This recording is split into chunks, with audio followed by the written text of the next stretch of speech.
Welcome to Sound Leadership with DJ, the podcast that dives deep into the world of leadership. If you're passionate about learning from the best and the brightest minds in the field, you're in the right place. In each episode, we embark on an inspiring journey alongside successful leaders, unraveling the secrets behind their accomplishments. From their early beginnings to their current roles, we'll explore the unique paths they've traveled to reach their present status. We'll dive into the biggest challenges and pivotal lessons and gain invaluable tips for inspiring leaders. Today is no difference. I am thrilled to introduce our remarkable guest, Gideion Esuzor, the host of the Nurse Gideon Angel Podcast. Gideon's journey is a testament to the spirit of resilience and determination. Born in Lagos, Nigeria, he arrived in the United States with nothing more than 6 dimes in his pocket at the age of 20. I got to repeat that for the people in the back. Born in Lagos, Nigeria. He arrived to the United States with nothing more than 6 dimes in his pocket at the age of 20. From those humble beginnings, he has risen to become a true beacon of leadership. As an accomplished healthcare professional, Gideon's educational achievements are inspiring. He holds an MBA, a Bachelor of Science in Nursing, and that almighty MSN in Nursing. He possesses a unique blend of business acumen and healthcare expertise. This distinctive combination empowers him to lead with strategic vision and compassionate care. But Gideon's leadership transcends the boundaries of healthcare. Currently serving as a deputy liaison for the Office of Health Security, he supports nearly 600 U.S. public health service officers, playing a vital role in fulfilling the Department of Homeland Security's mission. In his previous role as a senior personnel management specialist for the Defense Health Agency, DHA, he managed a multi-million-dollar budget, ensuring the mental health care needs of over 9.6 million active duty personnel, retirees, and their families. Gideon's ability to navigate complex organizational structures and his unwavering commitment to the well-being of his colleagues highlights his exceptional leadership skills. He leads by example, empowering and supporting fellow officers to reach their full potential. Join us on this thrilling episode as we dive deep into Gideon's all-inspiring journey. But before we get started, I want you to stay up to date with us by liking our social media page. You can follow us on YouTube and on LinkedIn at Sound Leadership with DJ. And don't forget, you can listen to our podcast on your favorite platforms, including Apple Music, Alexa, iHeartRadio, and so much more. Simply search Sound Leadership with DJ and hit that subscribe button when you get there. Now, I want you to buckle up and get ready to be inspired and motivated by our guest, Gideion Esuzor. Welcome, Gideion. Hey, DJ. Thanks for having me. Listen. That was an incredible introduction. Thank you, sir. Listen. It doesn't hold a candle to who you are. You know, I felt like I was butchering it. It wasn't my best because I am just that excited to have you on the podcast. See, someone of your caliber taking time out of their day to speak with us about leadership is impressive. I know you're a busy guy. I talked about your background. I talked about you having an MBA, MSN. But it really didn't highlight who you are. So can you tell the listeners who you really are? Listen, I am just a servant leader at heart. My journey through nursing, my journey in the military, my journey in uniform service is all about service. Coming from a humble background, it's been the impetus for me to want to serve, because I felt like if I could make it, I'm going to use my gifts, I'm going to use my time, I'm going to use my talents to serve and inspire, and that is what I'm trying to do. So at heart, I'm a leader by serving others. Amazing. Let's dive right in. Let's talk about you coming to America with 6 dimes in the pocket. Talk to us about that, because that takes some courage. That takes leadership to leave your homeland and to move across the world and to do it with 6 dimes in your pocket. So can we dive into that? No, absolutely. So let me add a little bit more color to that. I was brought to the country with my siblings. I have 2 siblings. We came to the country in 2001. Wow. My father did that for us. But when I came in, I remember having 6 dimes in my pocket. So we came. Obviously, I had a place to live for, I think, about 6 months before my brother and I moved on and got our own place. But those 6 dimes to me represented so much. It wasn't just the money. It was the opportunity to have something. So I didn't have $6,000. I had 6 dimes, but 6 dimes is something.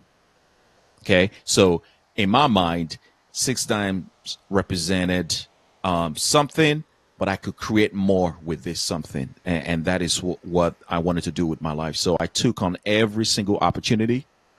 And, my hope is that one day I have $6 billion. Listen, and I can say I had him here on Sound Leadership with DJ. From 6 dimes to 6 billion. That's gonna be, so we're not gonna hope. We're gonna speak that into existence, right? Because you're an extraordinary leader. You have an impressive background. And usually I do this bit at the end. But for the people who are physically watching the podcast, right, we know that Sound Leadership with DJ is on YouTube, LinkedIn, TikTok, Facebook, as well as on all your apps, right? Your Apple Music, your Alexa, your iHeart, everywhere. So for the people who can't see it, I'm going to speak you through it, right? So I usually do this at the very end. But what we're not going to do is gloss over that this man is a combat veteran. He hosts his own podcast. He is a deputy liaison with Homeland Security. He's previously worked for the FDA. He sits on multiple boards. He was a flight nurse. This man right here is Superman. I'm going to call it. I am going to call it. You've done everything. You've followed and you've chased your dreams. And it started, like you say, with 6 dimes. So as we talk about your leadership journey, coming here, roughly at this point, 22 years later, how did you get to where you are now? Because you started with 6 dimes, so you rubbed them together, and you're sitting here with the MBA and the MSc. And so how did you get to where you are now? What was your journey like? So when I came with 6 dimes, I knew that my ticket out of my situation was going to be education. So, I took education very seriously. And so I enrolled in a junior college to get some science, base courses with every intention of becoming a pharmacist. That was my goal until organic chemistry told me, no, you're not going to be a pharmacist. Organic chemistry has that way of doing that to people. Yeah. Oh, yeah. So I was like, you know what? I'm not going to waste my time trying to crack the organic chemistry code. So I'm just going to move on. So a friend of mine told me, you know what? I think you ought to consider nursing. But, because, prior to that conversation, nursing wasn't even a thing for me. Like, nursing, really? So after some reflection, I did go on that path. I got my BSN. And then, I was just brave enough to try things. I was an ER nurse. I became an ICU nurse. And then I became a CCU nurse. And then PACU. And then cardiac electrophysiology nurse. And then jumped into flight nurse in the Air Force. And I feel like with each step, I got more bolder. I got more committed. And, the question was, well, why do I stop there? Let me just do whatever comes. If someone discuss with me about an opportunity, I'm willing to at least consider it. And so, joined the Air Force, deployed to Afghanistan. Flew some combat missions. I came back. A friend of mine told me about the United States Public Health Service, and that's why I made the transition. And then my first duty station was with the FDA as a drug investigator. So, yeah. So you've had various leadership roles. Yes. And over the years, you've had to develop your leadership. But by default, you say you're a servant leader. But what does that actually mean, right? These are buzzwords that I think people throw around, I'm a servant leader, and whatever other leadership role people are saying, right? But what is a servant leader by default to you? Servant leader is someone who essentially leads by serving. So the natural default is I want to serve. And in so doing, people recognize your impact and they want to lead because, to be a servant leader, you have to be empathetic. You have to be caring, and you have to demonstrate that, and then you have to display that for them to see. And so when they see that, naturally, they want to follow you because they trust you, they believe in you. And so, and to be honest with you, for me as a servant leader, that is the one thing that feeds my soul. Nice. Yeah. You know, you give, when you give yourself to others, you know, to be honest with you, a lot comes back to you. And so it feeds my soul. And that is what, you know, when I wake up in the morning and I have the ability to serve my fellow officers, that is what fuels me. So, so that's where that comes from. Wow. So, you know, I love the term servant leadership. I like to couple it with myself as a transformational leadership because I like to empower. I like to encourage people to be their best self. So when you say you serve other officers, I think I mentioned some 600, some 900. What does that role look like for you? Because if you're serving these people, how do you have time for yourself? How do you make sure your mental health is in check if you're busy serving others? So my role as a deputy liaison is that of, you know, sort of personnel management. You know, my goal is to make sure that we take care of our officers because I regard them as the tip of the spear because they are the officers that actually interface and interact with, you know, service members, right, on the day-to-day basis. So my goal is to try to eliminate as much distractions as I can when it comes to, you know, personnel stuff, right? They have a question about something. My goal is to provide the best customer service so they can get back to the business of caring for, you know, the service members. Now, as far as how I care for myself, to be honest with you, I need to do a better job. My wife has told me that. Yes. Because I'm so driven that sometimes I'll come back from work and I might linger another hour or two trying to catch up on something because yes, that officer needs that stuff done as soon as possible. So I maybe I need to come to Hawaii or something. I don't know, but I know I got to do more self-care. I really do. Now, I think I read somewhere that your favorite place to vacation is Hawaii, right? Yes. Yes, absolutely correct. You know, my wife is actually planning a vacation right now, and she was like, "Let's go to Mexico. I was like, let's go to Hawaii." Yes.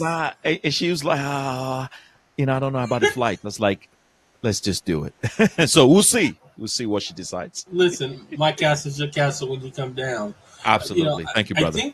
I think what's interesting is, right, this podcast is about leadership. And, you know, for the people who don't know, my questions are not scripted, right? We just go at it. And one of the things that you mentioned is, right, you're a leader who support others, but sometimes you kind of neglect yourself. And I think as leaders, we can get so wrapped up in serving others that we neglect ourselves. I think about a time during COVID when, you know, everybody, you know, was working as a leader and I was too busy caring for others that I didn't notice I was working 18, 20-hour days without eating. Wow. But that's what we do. We serve others. We empower others. And sometimes, for what it's worth, we put others' needs before our own. And you know, our health tends to sacrifice. So, you know, as from one leader to the next, we definitely have to remember to take care of ourselves. Absolutely. Because that's how we're going to be the best to support others. Absolutely. If we take care of ourselves. If we're worn down, then the service that we start to give to our fellow partners will start to be worn down. So absolutely, I agree. I know you have a hard role, and you've had many leadership roles that were hard. But is there a time in your career that you can think about where you made a leadership decision that wasn't so good? It sounded good in your head, but it didn't. It actually didn't turn out well, and you kind of had to backtrack and say, you know what, maybe we should go a different direction. So this is actually in business. So I actually started a business. You know, I was a CPR instructor, and I decided, you know what, I was using the skill to serve, just to provide service to fellow service members or, you know, friends and family. And I decided, you know what, I wanted to go into business doing that. But it turns out that wasn't a very good decision, in the sense that those people that I was actually serving, when they came to me to provide this service, this CPR certification service, I was looking to charge them, right? But even when I charged them, I wasn't I put it this way, it just wasn't a good business decision. I would do half off, and I would do 75% off, and I would do sometimes 100% off because this is family, and the business didn't last very long. So that was a tough lesson to learn. When you're in business, you are in business to make profit. Yeah. So everything, and so you say that, and one of the things I had to learn as a new nurse is that healthcare is a business. Healthcare is a business. It is. It's not what we see on TV where they're running down. My wife watched that show. What's that, Grey's Anatomy, right? Where they're doing things. Right. No, that's not what it is. Healthcare is a business, and you stated you had to learn that as a leader, right? You ran a CPR school, and you noticed that I can't devote this time and give these people half off and think I'm going to stay profitable. No. It's going to dissolve itself. So No. As we talk about healthcare being a business, what is something that you struggled with as a leader who's also a clinician, who is trained to put patient care first? What is something that you struggled with? Because leadership, as you know, operational leadership may want to go one direction, and you're like, that's going to impact clinical outcomes. So how do you marry those two and manage it? That's a very good question. So, you said I have an MBA, and the reason for getting an MBA, quite frankly, was to get into leadership. And I'm talking about on the structural level, like the hospital level. I wanted to be maybe a chief nurse executive or something like that. Yes. So I got my MBA, or I was getting my MBA, and then I decided, you know what, I want to be a charge nurse more. I want to do more, and I want to be in those meetings with leadership. And I quickly realized that, you know what, DJ, it is a business. And some of those decisions that we're talking about was something that I could not reconcile, right? Because it was going to undermine the patient safety and certainly safety of my fellow nurses. I did not see myself, right, coming from, cadre of bedside nursing and then step up into leadership and then make decisions that was going to undermine the wellness and safety of fellow nurses and potentially patients. So I quickly decided against doing that. And some days I regret. I think I should have, but it would have meant I would have to push the envelope a little bit. I would have had to maybe bump heads with fellow leaders. Yes. And, I didn't want to be confrontational. So I just, I'm just going to take another route and do something else. Wow. And so like yourself and for the viewers and listeners that don't know, our background is it's almost identical as far as degree wise, right? It is. So both with strong MBAs, both with strong MSCs, and I obtained the MBA because I wanted to have those hard skills to understand the financials, because I wanted to enter those rooms and sit at the table and not be what's on the table. So I gained those skills so that way I can make the decisions or understand when the decisions are being made. I can further explain to my fellow nurses, well, this is why. Once you understand healthcare as a business, you start to look at it differently, and you can understand why some things are being done the way that they're done.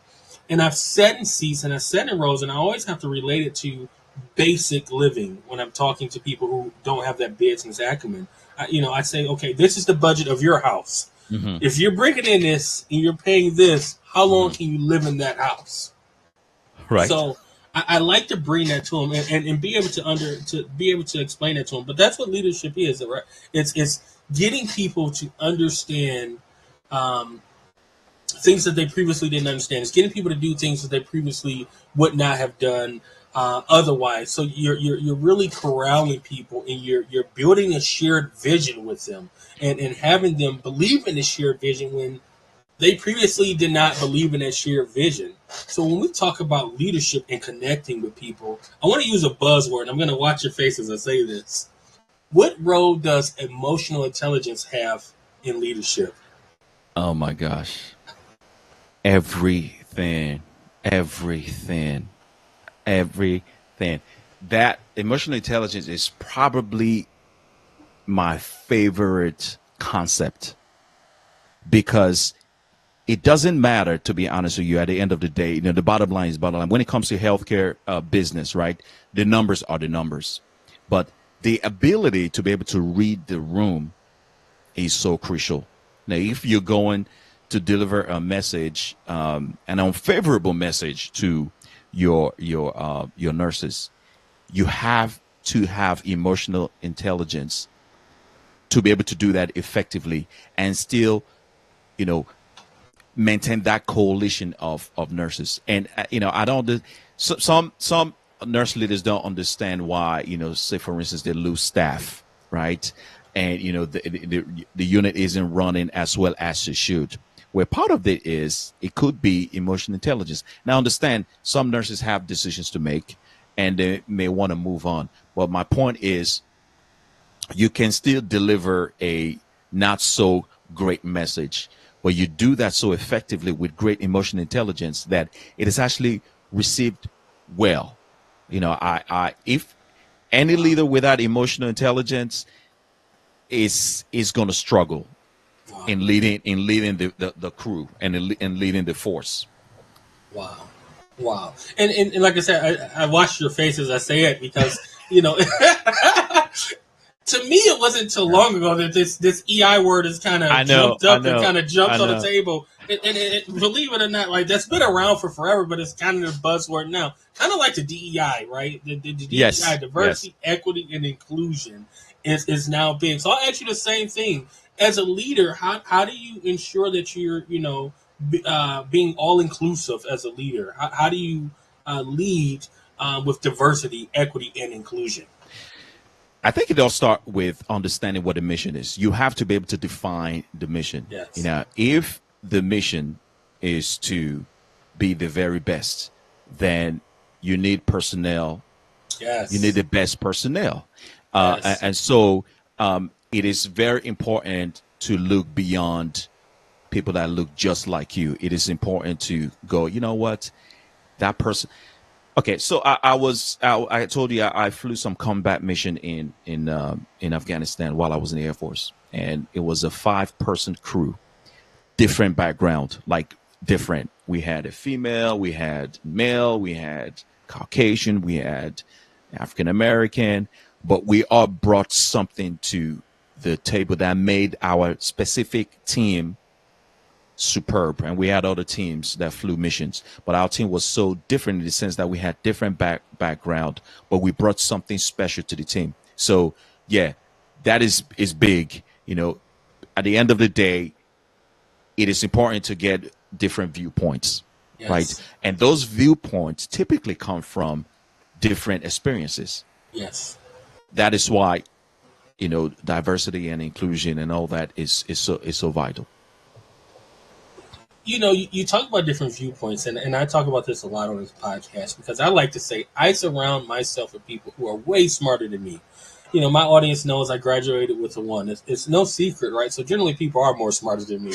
But you have to surround yourself with people who are more smarter than you. And I find that sometimes leaders are intimidated to hire somebody who may have a degree above them or who may know more than them, because they feel like they're going to take their job. But I think opposite.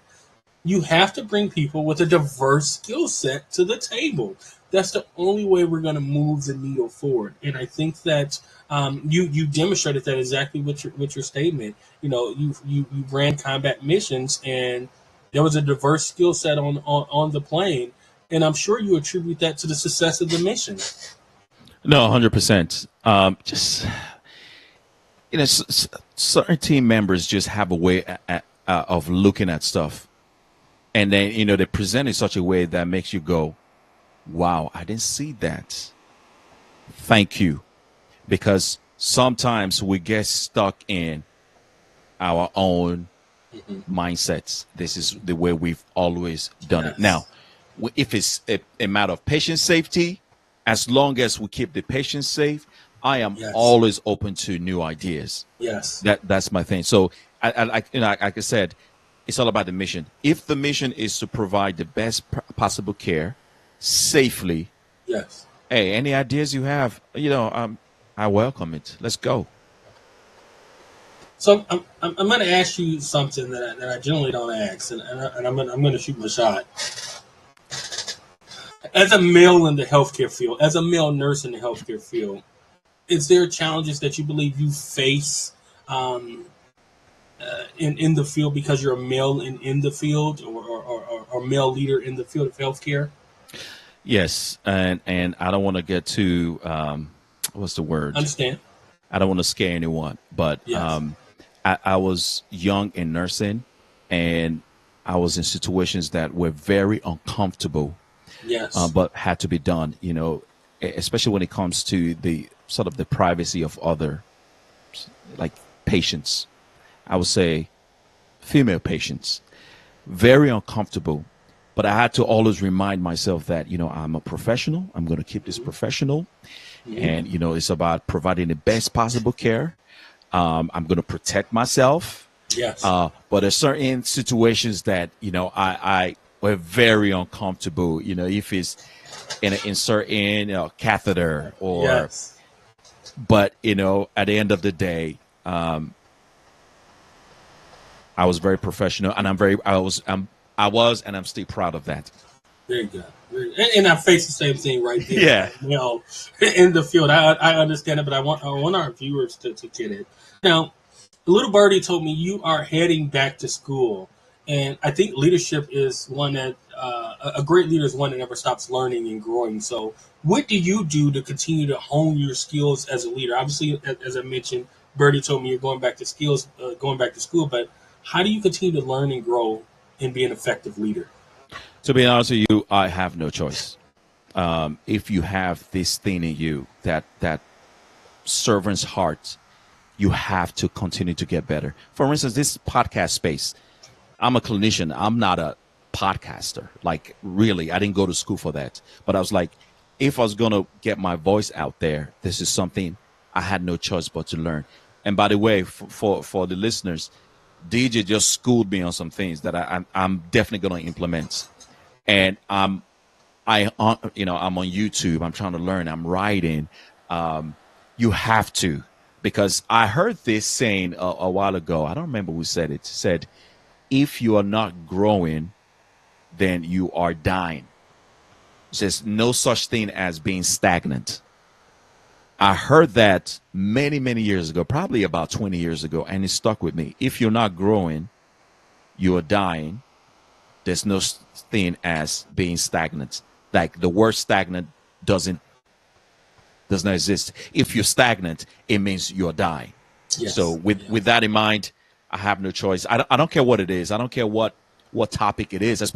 Now, being in the podcast space, I have no choice when it comes to anything related to healthcare, to technology, to nursing shortage. I want to be in the know, because I want to be able to have interesting conversations with people like you. So, yeah. Wow. So, as we draw this podcast to an end, and I'm so grateful, I'm so honored to have you on this podcast. As I've mentioned throughout this podcast, you know, your background's super impressive. You've taken time out of your day to speak with me. You spoke with me, through me, to our listeners. What advice could you give to someone who is wanting to enter leadership, or who is maybe thinking about getting out of leadership because they find it's too hard, it's not what they thought? What advice could you give? I would say you need to start with the why. It is so important to know why you're doing something, because if you're the one trying to get into leadership, you have to have a strong why, because leadership is not easy. You have to be brave. Sometimes you say things that aren't very popular, and you have to be able to stand on that. For you getting out of leadership, you have to know the why too. Because understand this, if you've been an effective leader, right, and you live in leadership, please remember that there are those that are who depend on that leadership, right? They depend on your leadership. They value your leadership. So you live in a void is going to create sort of I'll call it a negative ripple effect. So, but you can stand on your why if your why, you have enough conviction about your why. So that would be my advice. Your insights are amazing, and I definitely will have to have you back on the podcast to discuss some additional leadership. You mentioned that you have a podcast, and I want the viewers to know about your podcast. What is your platform? What do you do? We've talked about your actual work, but you're launching a podcast, or you have one. So tell us about that podcast. How do we find it? How do we listen to you? How do we subscribe? All that great news. Thank you, DJ. So the name of the podcast is the Nurse Gideon Angle. The Nurse Gideon Angle. So essentially, it's a podcast from my perspective. So that's why I said the Nurse Gideon Angle. The aim of the podcast is to encourage, is to empower, is to equip nurses to reach their peak performance. You can go on any listening platform, Apple, Amazon, iHeartRadio. Just type the Nurse Gideon Angle. You can also follow me on Twitter at Nurse Gideon. There's a show every single week.